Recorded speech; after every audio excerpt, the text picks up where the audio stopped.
Hi hello welcome to my channel. ಇವತ್ತಿನ video ಮೂಲಕ ಒಂದು ಒಳ್ಳೆ ಮಾಹಿತಿಯೊಂದಿಗೆ ಶೇರ್ ಮಾಡೋಣ ಅಂದ್ಕೊಂಡಿದ್ದೀನಿ. ಇದು ತುಂಬಾ ಯೂಸ್ ಆಗುತ್ತೆ. ಚಿಕ್ಕ ಮಕ್ಕಳಿಂದ ಹಿಡಿದು ಏಜ್ ಆಗಿರೋವರೆಗೂ ಕೂಡ ತುಂಬಾ ಯೂಸ್ಫುಲ್ ಆಗೋ ವಿಡಿಯೋ. ಕೊನೆವರೆಗೂ ಸ್ಕಿಪ್ ಮಾಡಿದ್ರೆ ನೋಡಿ. ಯಾಕಂದರೆ ಈಗಿನ ಕಾಲದಲ್ಲಾದರೆ ಒಂದು 25ಇಂದನೇ ಸ್ಟಾರ್ಟ್ ಆಗಿಬಿಡುತ್ತೆ. ಮೊಣಕಾಲು ನೋವು, ಸೊಂಟ ನೋವು, ಕಾಲು ಎಳೆಯೋದು, ಪಾದ ಎಲ್ಲ ನೋವುತ್ತೆ, ಸುಸ್ತಾಗುತ್ತೆ ಅಂದ್ಬಿಟ್ಟು ಚಿಕ್ಕ ಮಕ್ಕಳಿಂದ ಕೂಡ ಅಷ್ಟೇ ನಂಗೆ ಬೆನ್ನು ನೋವ್ತೈತೆ ಅಂತಾರೆ, ಒಬ್ರು ಕಾಲು ನೋವ್ತೈತೆ ಅಂತಾರೆ. ಆ ಥರ ಈ ಜನ್ರೇಷನ್ನಲ್ಲಿ ಈ ಫುಡ್ಡಿಂದ ತುಂಬಾ ಪ್ರಾಬ್ಲಮ್ ಅನ್ನೋದು ಫೇಸ್ ಮಾಡ್ತಾ ಇರ್ತೀವಿ. ಹಾಸ್ಪಿಟ್ಲ್ಗೆ ಹೋದ್ರೂ ಅಷ್ಟೇ ಟ್ಯಾಬ್ಲೆಟ್ ಅನ್ನೋದು ಕೂಡ ಜಾಸ್ತಿ ಜನ ನುಂಗ್ತಾನೆ ಇರ್ತಾರೆ. ಬಟ್ ಯಾವುದೇ ಥರ ನುಂಗ್ದಾಗ ಮಾತ್ರ ನಮಗೆ ಎಫೆಕ್ಟ್ ಅನ್ನೋದು ತೋರಿಸುತ್ತೆ, ಮತ್ತು ಮಾಮೂಲಿ ಅದೇ ಥರ ಇರುತ್ತೆ. ಅದೇ ಥರ ನಾವು ಆ ಥರ ಆಗಬಾರ್ದು ಅನ್ನೋದ್ರಿಂದ ಮನೆಯಲ್ಲಿ ಈ ಥರ ಒಂದು ಸತಿ ಟ್ರೈ ಮಾಡಿ, ತುಂಬಾ ಯೂಸ್ ಆಗುತ್ತೆ. ಫಸ್ಟ್ ಆದರೆ ನಾನು ಹುರುಳಿಕಾಳು ತೊಗೊಂಡಿದ್ದೀನಿ. ಒಂದು ಚಿಕ್ಕ ಬಟ್ಲಲ್ಲಿ ಒಂದು ಮುಕ್ಕಾಲು ಕಪ್ ಆಗೋಷ್ಟು ಹುರುಳಿಕಾಳು ತೊಗೊಂಡು ಅದನ್ನು ಸ್ಟವ್ ಮೇಲೆ ಒಂದು ಪ್ಯಾನ್ ಇಕ್ಕೊಂಡು ಅದನ್ನು ಡ್ರೈ ರೋಸ್ಟ್ ಥರ ಲೋ ಫ್ಲೇಮಲ್ಲಿ ಇಕ್ಕೊಂಡು ಇದನ್ನು ಹುರ್ಕೋಬೇಕು. ಇದರಿಂದ ನಮಗೆ ಕ್ಯಾಲ್ಶಿಯಮ್ ಅನ್ನೋದು ಉತ್ಪತ್ತಿ ಆಗುತ್ತೆ. ಈ ಮೊಣಕಾಲು ನೋವು ಅಂತ ಜಾಸ್ತಿ ಜನ ಏಜ್ ಆಗಿರೋರೆಲ್ಲ ಹೇಳ್ತಾ ಇರ್ತಾರೆ. ಅಂಥವ್ರಿಗೆ ವಾರಕ್ಕೆ ಇಲ್ಲಾಂದರೆ 15 ದಿವಸಕ್ಕೆ ಒಂದು ಸತಿ ಮಾಡ್ಕೊಳ್ಳೋದ್ರಿಂದ ಆ ಪೇಯ್ನೆಲ್ಲನೂ ಕಡಿಮೆ ಆಗುತ್ತೆ. ನಮ್ಮ ಕ್ಯಾಲ್ಶಿಯಮ್ ಕೂಡ ಅದು ಬೋನ್ ಅನ್ನೋದು ಸ್ಟ್ರಾಂಗ್ ಆಗುತ್ತೆ. ನೋಡಿ, ಇದು ಚೆನ್ನಾಗಿ ಇದನ್ನು ರೋಸ್ಟ್ ಮಾಡ್ಕೋಬೇಕು. ರೋಸ್ಟ್ ಮಾಡ್ಕೊಂಡ್ಮೇಲೆ ಒಂದು ಸೈಡ್ಗೆ ಇಟ್ಕೊಂಡು ಒಂದು 5 ನಿಮಿಷ ಆದಮೇಲೆ ಅದು ತಣ್ಣಗಾದ್ಮೇಲೆ ಮಿಕ್ಸಿಗೆ ಹಾಕ್ಕೊಂಡು ಇದನ್ನು ಚೆನ್ನಾಗಿ ಫುಲ್ಲು ನುಣ್ಣಗಾಗಬಾರ್ದು. ಒಂದು ಸೂಜಿ ರವೆ ಬರುತ್ತಲ್ಲ, ಇದಕ್ಕಿಂತ ಸ್ವಲ್ಪ ನುಣ್ಣಗೆ ಹಾಕ್ಕೊಂಡ್ರೆ ಸಾಕಾಗುತ್ತೆ ನಮಗೆ. ಇದು ನುಣ್ಣಗೆ ಹಾಕ್ಕೊಂಡು ನಮಗೆ ಸ್ಟೋರ್ ಕೂಡ ಮಾಡ್ಕೊಂಡು ಇಟ್ಕೋಬೋದು. ಒಂದು 15 ದಿವಸಕ್ಕೆ ಒಂದು ಸತಿ ಈ ಥರ ಮಾಡ್ಕೊಡೋದ್ರಿಂದ ಬೋನ್ಸ್ ಎಲ್ಲನೂ ಸ್ಟ್ರಾಂಗ್ ಆಗುತ್ತೆ. ಇದು ಮಕ್ಕಳು ಕೂಡ ಹೆಲ್ಪ್ ಆಗುತ್ತೆ, ಮತ್ತು ದೊಡ್ಡವ್ರು ಕೂಡ ಅಷ್ಟೇ. ಆಗಿನ ಕಾಲದಲ್ಲಿ ಇದನ್ನೇ ಜಾಸ್ತಿ ಯೂಸ್ ಮಾಡ್ತಾಯಿದ್ರು. ಅವಾಗ ನೋಡಿ 100 ವರ್ಷನೂ ಬದುಕಿದ್ರೂ ಅವ್ರಿಗೆ ಕೈಯಲ್ಲಿ ಹಳ್ಳಿಗಳಿಂದ ಹಿಡಿದು ಮೊಣಕಾಲವರೆಗೂ ಅಷ್ಟೇ ಎಲ್ಲ ಸ್ಟ್ರಾಂಗ್ ಆಗಿರ್ತಾಯಿದ್ರು. ಬಟ್ ಇವಾಗಿನ ಕಾಲದಲ್ಲಿ ಆ ಥರ ಏನೂ ಇಲ್ಲ. ನೆಕ್ಸ್ಟ್ ಬಂದ್ಬಿಟ್ಟು ಒಂದು ಸ್ಟವ್ ಮೇಲೆ ಒಂದು ಚಿಕ್ಕದೊಂದು ಪಾತ್ರೆ ತಗೊಂಡು 1 ಕಪ್ ಆಗೋಷ್ಟು ಬೆಲ್ಲನ ಸೇರಿಸ್ಕೊಂಡಿದ್ದೀನಿ. 1 ಕಪ್ ಬೆಲ್ಲಕ್ಕೆ ನಾನು 3 ಕಪ್ ಆಗೋಷ್ಟು ನೀರನ್ನೋದು ಸೇರಿಸ್ಕೊತಾ ಇದ್ದೀನಿ. ನೋಡಿಕೊಂಡು ಕ್ವಾಂಟಿಟಿ ನೋಡ್ಕೊಂಡ್ಬಿಟ್ಟು ನಮ್ಗೆ ಎಷ್ಟು ಜನ ಇದ್ದಾರೆ ಅಷ್ಟು ನೋಡಿಕೊಂಡು ಹಾಕ್ಕೋಬೋದು. ಇಲ್ಲಾಂದರೆ ಸ್ವೀಟ್ ಏನಾದರೂ ನಿಮ್ಗೆ ಜಾಸ್ತಿ ಇದ್ದರೆ ಇನ್ನು ಸ್ವಲ್ಪ ಹಾಕ್ಕೋಬೋದು, ಇಲ್ಲಾಂದರೆ ಕಡಿಮೆ ಅಂದರೆ ಇನ್ನು ಸ್ವಲ್ಪ ಕಡಿಮೆನೂ ಹಾಕ್ಕೋಬೋದು.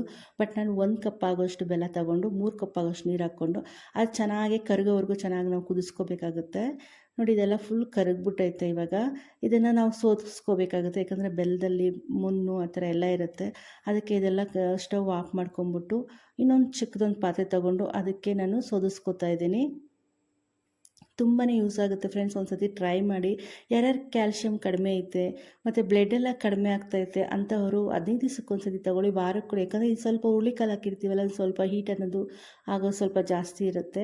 ಅದರಿಂದ 15 ದಿವಸಕ್ಕೆ ಒಂದು ಸತಿ ಈ ಥರ ಮಾಡಿ ಕುಡಿಯೋದ್ರಿಂದ ತುಂಬಾ ಯೂಸ್ ಆಗುತ್ತೆ. ನಾವು ಸೋದಿಸ್ಕೊಂಡು ಇಕ್ಕಿರೋ ಪಾತ್ರದಲ್ಲಿ ನಾನು ಒಂದು 4ರಿಂದ 5 ಟೇಬಲ್ ಸ್ಪೂನಷ್ಟು ಹುರುಳಿಕಾಳು ಪೌಡ್ರ್ ಅನ್ನೋದು ಸೇರಿಸ್ಕೊತಾ ಇದ್ದೀನಿ. ಇದನ್ನು ಸ್ಟೋರ್ ಕೂಡ ಒಂದು ಗ್ಲಾಸ್ ಕಂಟೈನಲ್ಲಿ ಹಾಕ್ಬಿಟ್ಟು ಸ್ಟೋರ್ ಮಾಡ್ಕೋಬೋದು. ಇದನ್ನು 15 ದಿವಸಕ್ಕೆ 10 ದಿವಸಕ್ಕೆ ಒಂದು ಸತಿ ಮಾಡ್ಕೊಡೋದ್ರಿಂದ ನಮಗೆ ಕ್ಯಾಲ್ಶಿಯಮ್ ಅನ್ನೋದು ಇಂಪ್ರೂವ್ ಆಗುತ್ತೆ. ಬ್ಲಡ್ ಲೆವೆಲ್ ಕಡಿಮೆ ಇದ್ದರೂ ಕೂಡ ಅದನ್ನು ಅಷ್ಟೇ ಇಂಪ್ರೂವ್ ಆಗುತ್ತೆ. ಯಾಕಂದರೆ ಅದರಲ್ಲಿ ಬೆಲ್ಲ ಸೇರಿಸ್ತಾ ಇರ್ತೀವಲ್ಲ. ಹುರುಳಿಕಾಳು ಅಷ್ಟೇ ತುಂಬಾ ಒಳ್ಳೇದು ನಮಗೆ ಬೋನ್ಸ್ಗೆ, ಈ ಬ್ಲಡ್ ಇಂಪ್ರೂವ್ ಆಗೋಕ್ಕೆಲ್ಲ ತುಂಬಾ ಯೂಸ್ ಆಗುತ್ತೆ.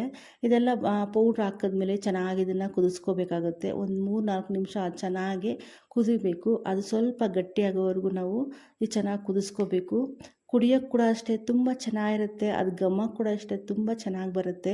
ಒಂದು ಸತಿ ಟ್ರೈ ಮಾಡಿಬಿಟ್ಟು ಕಾಮೆಂಟ್ ಮಾಡೋದಂತೂ ಮರಿಬೇಡಿ.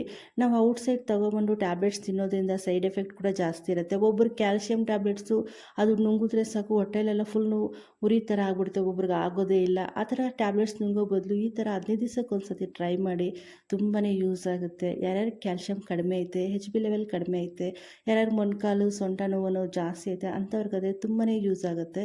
ಇದೊಂದು 3 ನಿಮಿಷ ಚೆನ್ನಾಗಿ ಕುದಿಸ್ಕೊಂಡ್ಮೇಲೆ ನಾನು 1 ಕಪ್ ಆಗೋಷ್ಟು ತೆಂಗಿನಕಾಯಿ ಹಾಲು ಅನ್ನೋದು ಸೇರಿಸ್ಕೊತಾ ಇದ್ದೀನಿ. ನಿಮಗೆ ಇನ್ ಕೇಸ್ ತೆಂಗಿನಕಾಯಿ ಹಾಲಿಲ್ಲ ಅಂದರೆ ನೀವು ಆರಾಮಾಗಿ ಹಾಲು ಕೂಡ ಸೇರಿಸ್ಕೋಬೋದು. ತೆಂಗಿನಕಾಯಿ ಹಾಲು ಹಾಕೋದ್ರಿಂದ ಇದು ಹುರುಳಿಕಾಳು ಸ್ವಲ್ಪ ಹೀಟ್ ಅನ್ನೋದಿರುತ್ತಲ್ಲ, ಅದರಿಂದ ತೆಂಗಿನಕಾಯಿ ಹಾಕಿದ್ರೆ ಸ್ವಲ್ಪ ಮಟ್ಟಿಗೆ ಕಡಿಮೆ ಆಗುತ್ತೆ. ಇಲ್ಲ ಅಂದರೆ ನಮಗಿಲ್ಲ ಅಂದರೆ ನೀವು ಆರಾಮಾಗಿ ಹಾಲು ಕೂಡ ಸೇರಿಸ್ಕೋಬೋದು. ಒಬ್ಬೊಬ್ಬರು ಹಾಲು ಅನ್ನೋದು ಕುಡಿಯೋದಿಲ್ಲ ಅಂಥವ್ರಿಗಾದರೆ ಈ ಥರ ತೆಂಗಿನಕಾಯಿ ಹಾಲು ಅನ್ನೋದು ಸೇರಿಸ್ಕೊಳ್ಳಿ. ಟೇಸ್ಟ್ ಅನ್ನೋದು ಇನ್ನು ಸ್ವಲ್ಪ ಎಕ್ಸ್ಟ್ರಾ ಆ್ಯಡ್ ಆಗುತ್ತೆ, ತುಂಬ ಚೆನ್ನಾಗಿರುತ್ತೆ. ತೆಂಗಿನಕಾಯಿ ಹಾಲು ಹಾಕಿದ್ಮೇಲೆ ಒಂದು 2 ನಿಮಿಷ ಚೆನ್ನಾಗಿ ಇದನ್ನು ಕುದಿಸ್ಕೊಂಡ್ಬಿಟ್ರೆ ನಮಗೆ ಹುರುಳಿಕಾಳು ಪಾಯಸ ಅನ್ನೋದು ರೆಡಿಯಾಗುತ್ತೆ. ಟೇಸ್ಟು ಅಷ್ಟೇ ಆಸಮಾಗಿರುತ್ತೆ. ಇದು ಹೆಲ್ತ್ಗೆ ಕೂಡ ಅಷ್ಟೇ ತುಂಬಾ ಯೂಸ್ ಆಗುತ್ತೆ.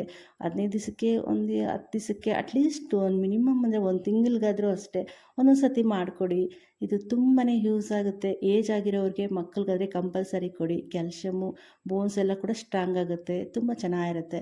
ಇದೆಲ್ಲ ಚೆನ್ನಾಗಿ ಒಂದು 2 ನಿಮಿಷ 3 ನಿಮಿಷ ಕುದಿಸ್ಕೊಂಡ್ಬಿಟ್ಮೇಲೆ, ಯಾಕಂದರೆ ನಾವು ಡ್ರೈ ರೋಸ್ಟ್ ಮಾಡಿರ್ತೀವಲ್ಲ ಅದು ಚೆನ್ನಾಗಿ ಕುದಿಬೇಕಾಗುತ್ತೆ. ಹುರುಳಿ ಕಾಳು ಹಾಕಿರೋದ್ರಿಂದ ಸ್ವಲ್ಪ ಜಾಸ್ತಿ ಹೊತ್ತು ಕುದಿಸ್ಕೊಂಡ್ರೆ ಅದು ಸ್ವಲ್ಪ ಗಟ್ಟಿ ಥರ ಆಗುತ್ತೆ. ಇದಕ್ಕೆ ಒಂದು ಸ್ವಲ್ಪ ನಾನು ಏಲಕ್ಕಿ ಪೌಡ್ರ್ ಅನ್ನೋದು ಸೇರಿಸ್ಕೊತಾ ಇದ್ದೀನಿ. ಏಲಕ್ಕಿ ಪೌಡ್ರ್ ಸೇರಿಸ್ಕೊಂಡ್ಮೇಲೆ 1 ಟೇಬಲ್ ಸ್ಪೂನಷ್ಟು ತುಪ್ಪ ಅನ್ನೋದು ಸೇರಿಸ್ಕೊತಾ ಇದ್ದೀನಿ. ತುಪ್ಪ ಸೇರಿಸ್ಕೊಂಡ್ಮೇಲೆ ಚೆನ್ನಾಗಿ ಇದನ್ನು ಕಲಿಸ್ಕೊಂಬಿಟ್ಟು ಸ್ಟವ್ ಆಫ್ ಮಾಡಿಕೊಂಡ್ರೆ ನಮಗೆ ಹುರುಳಿಕಾಳು ಪಾಯಸ ಅನ್ನೋದು ರೆಡಿಯಾಗುತ್ತೆ. ಮತ್ತು ಇದು ನಮಗೇನಾದರೂ ಎಕ್ಸ್ಟ್ರಾ ಏನಾದರೂ ಡ್ರೈ ಫ್ರೂಟ್ಸ್ ಏನಾದರೂ ಆ್ಯಡ್ ಮಾಡ್ಕೋಬೇಕು ಅಂದರೆ ಮನೇಲಿ ಏನೇನಿರುತ್ತೆ ದ್ರಾಕ್ಷಿ ಗೋಡಂಬಿ ಕೂಡ ಆ್ಯಡ್ ಮಾಡ್ಕೋಬೋದು. ಇನ್ನು ಸ್ವಲ್ಪ ಚೆನ್ನಾಗಿರುತ್ತೆ. ಬಟ್ ನೀನೇನು ಸೇರಿಸ್ತಾ ಇಲ್ಲ, ಬರೀ ಏಲಕ್ಕಿ ಪೌಡ್ರು ತುಪ್ಪ ಅನ್ನೋದು ಸೇರಿಸ್ಕೊಂಡು ಒಂದು ಸರ್ತಿ ಕಲಿಸ್ಕೊಂಬಿಟ್ಟು ಸ್ಟವ್ ಆಫ್ ಮಾಡ್ಕೊಂಬಿಟ್ರೆ ನಮ್ಗೆ ಹುರುಳಿ ಪಾಯಸ ಅನ್ನೋದು ರೆಡಿಯಾಗುತ್ತೆ. ಟೇಸ್ಟ್ ಕೂಡ ಅಷ್ಟೇ ತುಂಬ ಚೆನ್ನಾಗಿರುತ್ತೆ. ಖಂಡಿತ ಮಕ್ಕಳಿದ್ರೆ, ಮನೆಯಲ್ಲಿ ಮಕ್ಕಳು ಏಜ್ ಆಗಿರೋರಿದ್ದರೆ, ಇಲ್ಲಾಂದರೆ ಯಾರ್ಯಾರಿಗೆ ಪೇಯ್ನ್ಸ್ ಅನ್ನೋದು ಸೊಂಟ ನೋವು, ಮೊಣಕಾಲು ನೋವು ಅಂಥವ್ರು ಇರ್ತಾರಲ್ಲ, ಅಂಥವ್ರು ಕಂಪಲ್ಸರಿ 15 ದಿವಸಕ್ಕೆ ಇಲ್ಲಾಂದರೆ ಅಟ್ಲೀಸ್ಟ್ 1 ಮಂತ್ಗಾದರೂ ಒಂದು ಸತಿ ಟ್ರೈ ಮಾಡಿ. ತುಂಬಾ ಯೂಸ್ ಆಗುತ್ತೆ. ಹಂಗೆ ಯಾರಾದರೂ ಫಸ್ಟ್ ಟೈಮ್ ನನ್ನ ಚಾನಲ್ ನೋಡ್ತಿದ್ರೆ ಪ್ಲೀಸ್ ಸಬ್ಸ್ಕ್ರೈಬ್ ಮಾಡ್ಕೊಳ್ಳಿ. ಈ ರೆಸಿಪಿ ಏನಾದರೂ ನಿಮಗೆ ಒಂದು ಸ್ವಲ್ಪ ಆದರೂ ಇಷ್ಟ ಆಗಿದ್ರೆ, ಇಲ್ಲಾಂದರೆ ಮನೇಲಿ ಏನಾದರೂ ನೀವು ಟ್ರೈ ಮಾಡಿದ್ರೆ ಅದು ಯಾವ ಥರ ಬಂತು, ನಿಮ್ಗೆ ಇಷ್ಟ ಆಯಿತಾ ಇಲ್ಲ ಅನ್ನೋದು ನನಗೆ ಕಾಮೆಂಟ್ ಮಾಡಿ. ಹಾಗೆ ನಿಮ್ಮ ಫ್ಯಾಮಿಲಿ ಮೆಂಬರ್ಸ್ಗೆ, ನಿಮ್ಮ ಫ್ರೆಂಡ್ಸ್ಗೆ ಶೇರ್ ಮಾಡಿ. ಯಾರಾದರೂ ಫಸ್ಟ್ ಟೈಮ್ ನನ್ನ ಚಾನಲ್ ನೋಡ್ತಿದ್ರೆ ಪ್ಲೀಸ್ ಸಬ್ಸ್ಕ್ರೈಬ್ ಮಾಡ್ಕೊಳ್ಳಿ. Thank you for watching.